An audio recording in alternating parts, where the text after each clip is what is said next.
Python exception handling can work in any of these 6 probabilities.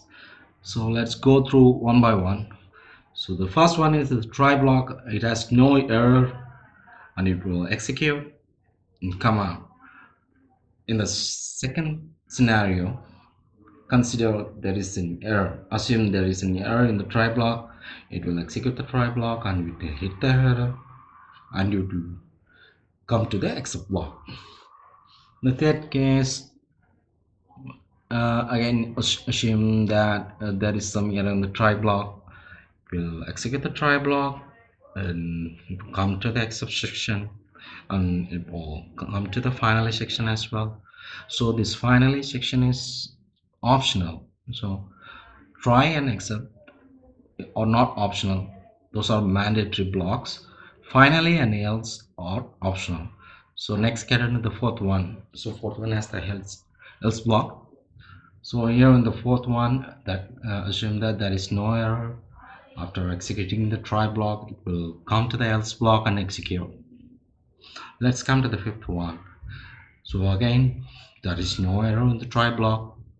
The else block, it will execute the else block and it will come to the final block and execute the lines of statements in final block.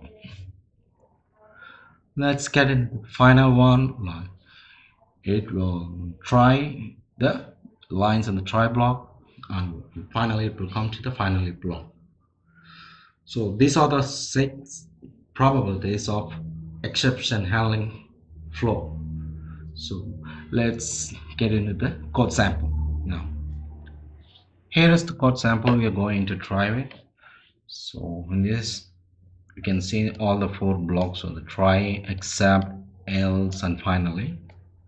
So initially it will try this block, so it will print this one and this has no error, it has no error, so it will print this one also.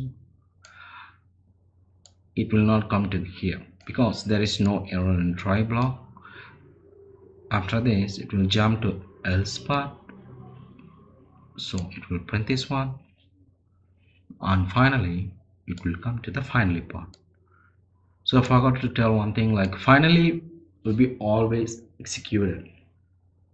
If any error, except will be executed. If no error, else will be executed. Again, else and finally both are optional. We can remove as well. So let's try to run this code. It has to print this line, and this line, and finally block. Let's try. See, I am from try block, no error in try block. I am from else block, and I am from finally block. Okay, now let's modify the code. So I'm going to introduce some zero division here. So let me divide 1 by 0 differently.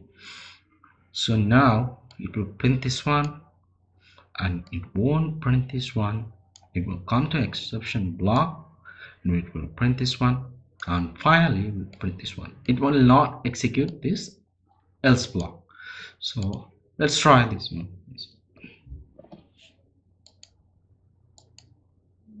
So I am from try block, something exception happened, so I'm from except block and finally it's executed. In above cases also finally got executed. So let's modify the code. So finally is optional, right? So we can remove the finally one completely and let's see what's happening. It won't give any problem, it will run fine. So let's run it. So I'm from try block and I'm from except block. So let's remove this error like this. We put this 1 by 1 equal to 1. Okay, now it will print both of this thing and it will not print this thing. And again, like we are going to remove this else because it's optional. So now we are having only try and except block. It will print this line and print this line. Let's see.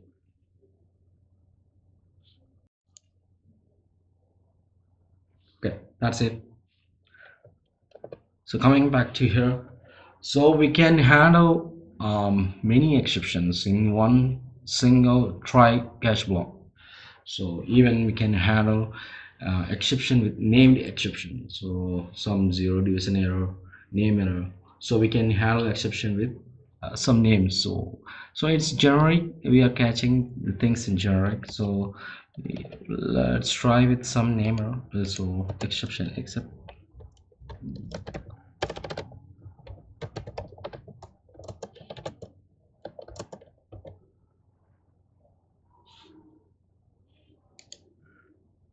Let's go. Oops. Let's get into the code. I have another piece of code. It's here. Okay. So zero division error. If the error belongs to the zero division error, it will come here. If it is name error, it will come here. This exception is generic one, and any exception, if any exception happen, it will come here, and this is also generic one. So this, for example, this is like zero division error. We want to see that, so it will print this line zero division error from exception part. Let's try. Say from zero division error from except part. It didn't execute any other error. See, name error didn't come to name error or anything. So it went to this error and printed this thing. That's it. So in next video we can see nested try blocks also. Okay, hope you enjoy the video. Thank you. Please subscribe.